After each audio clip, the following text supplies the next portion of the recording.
So today, Sony finally had their big PlayStation 5 Pro presentation.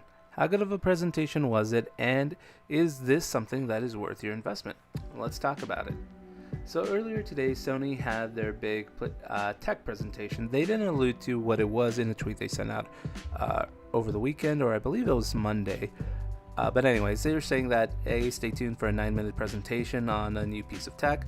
A lot of people speculated correctly that it was indeed going to be the PlayStation 5 Pro. This was something that had been rumored for quite a while, just a natural progression when you look at the past console generation, the PlayStation 4, where they went from the base 4 to the slim to the PlayStation 4 Pro.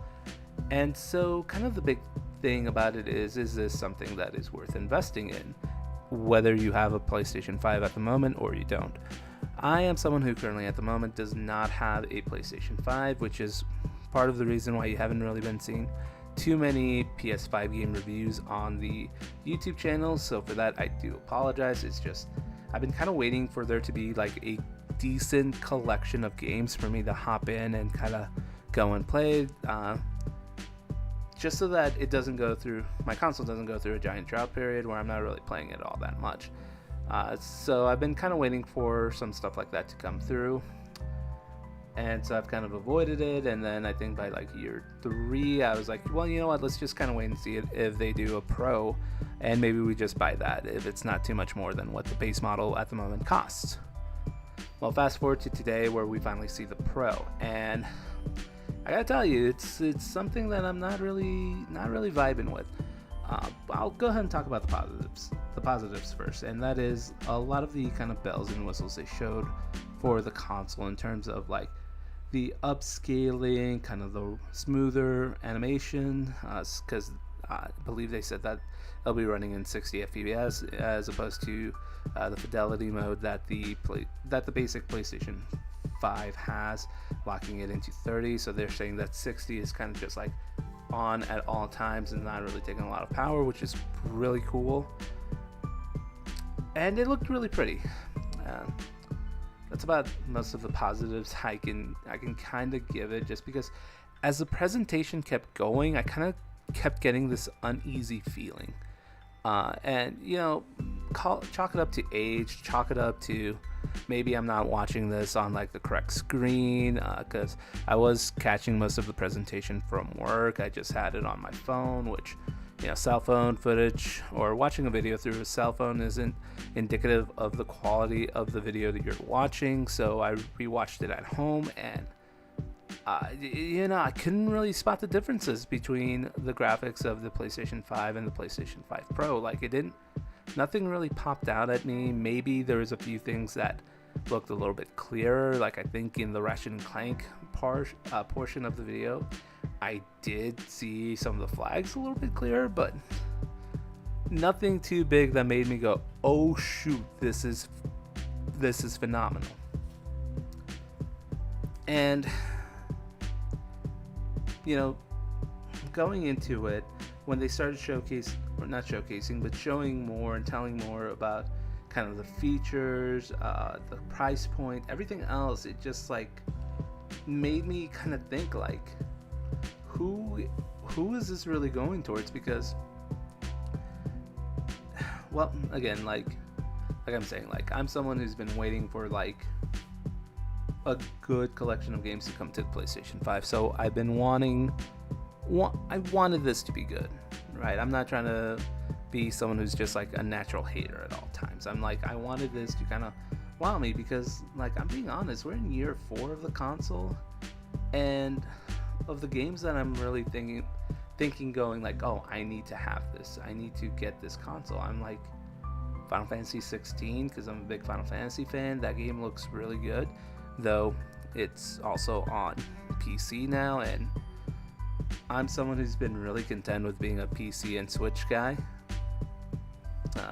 because whatever big games PlayStation gets, even for like a small exclusivity window, eventually make their way to PC. And even like some of their bigger hits from earlier this year, like Helldivers, this is also on PC. 7 Rebirth is another one, and we all know that the third part of the 7 trilogy is gonna be on PlayStation 5, so that's 2. Astrobot, which I've heard a lot of really great things about. A lot of critics are hailing it as one of the best 3D platformers, up there with a good chunk of the Mario 3D platformers, which is really high praise. And then Spider-Man 2. So the game selection still hasn't really popped out all that much.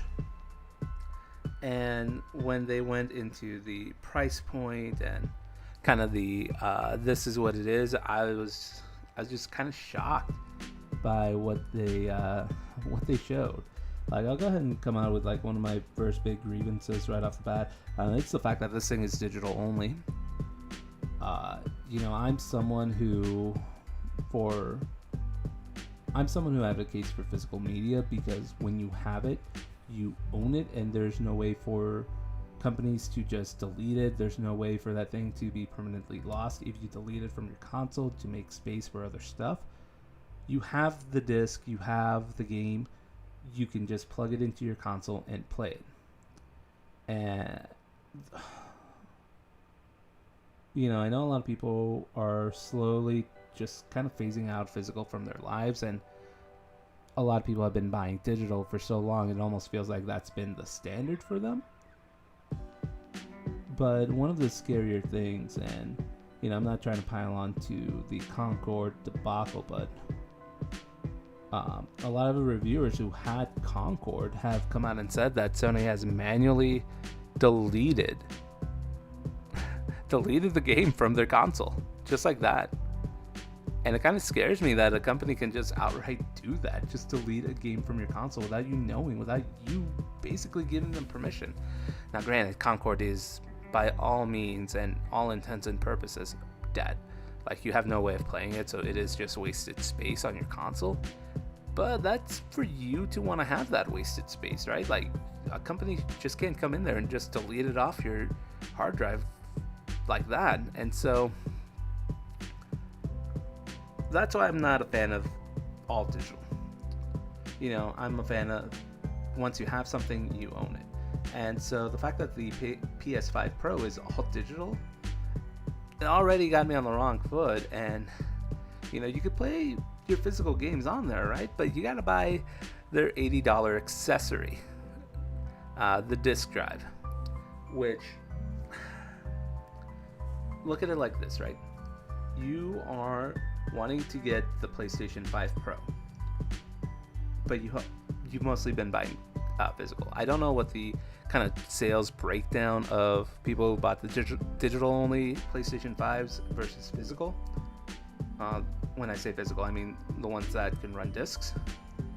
But you're already alienating a good chunk of people because they'll have kind of no way to play their games unless you buy this $80 accessory. And so at that point, you're nearing the $800 price range, which if you want your console to stand up, you got to buy another accessory. And the crazy thing is, they're promoting the console standing up. Like, in all the presentation, the console was always standing up. And you want to play standing up, you got to buy another $30. So you combine those three things, that's an $800 investment right there. For that price point, you could basically buy a decent mid-end PC.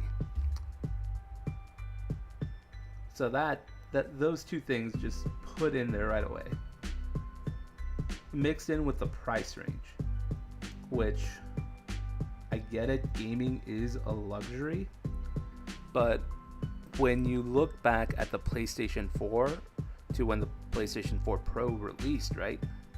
The Pro released at the base price of $400, which is what the original PlayStation 4 cost.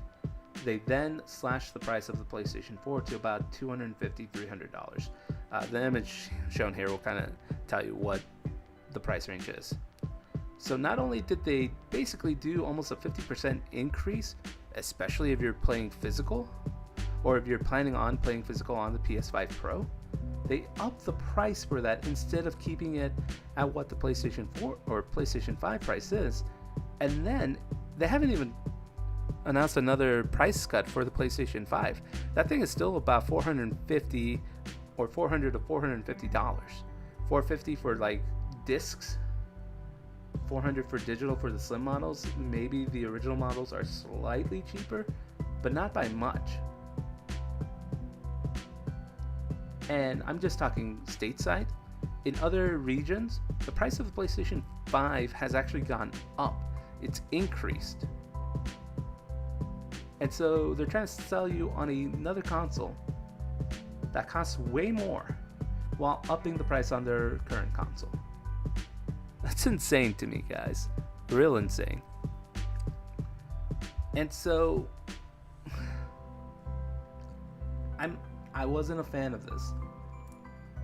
And it kind of has me worried for because console generations typically run about 5-6 years, right? We had the anomaly with the 360, PS3, Wii era, where those ran till the Xbox One ran for like 9 years, PlayStation 3 ran for about 8. That is kind of like the one anomaly from the 5-6 year time cycle we usually have. And so the PlayStation 5 is almost a full 4 years since it released, and we're slowly approaching the PlayStation 6. And so if they're charging us $700 while stripping away features for their console that has like some slight upgrades, what are they going to charge us when the PlayStation 6 drops?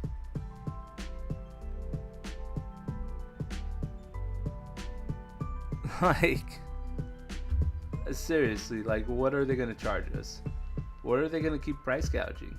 They've just upped the prices of the DualSense controllers as well. And like I said earlier, with the disk drive situation, they're perfectly fine removing features from their consoles and trying to sell it back to us. Like, I'll be honest, this presentation was a big miss for me and genuinely didn't sell me on the console. And you know, I didn't know if I was going to be alone in this. Initial reaction to it is also pretty negative. If you look at the like to dislike ratio, someone posted like a screenshot of it earlier, and it's like almost a 70-20, 70-30 I should say, percentage of dislikes to likes. If you look at Jeff Keighley, he's a big media head, host of the Game Awards, a lot of, you know, announcements like he presents. Like, the majority of the people in this poll literally voted D and below. And if F was an option, I could guarantee you it would have been majority F. So yeah, no, it looks pretty, but I'm not sold on it. Let me know what you guys think. Are you sold on the PlayStation 5 Pro?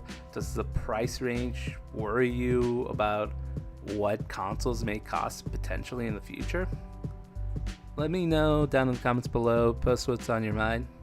And thank you for watching Anime Secrets. You guys take care. Bye.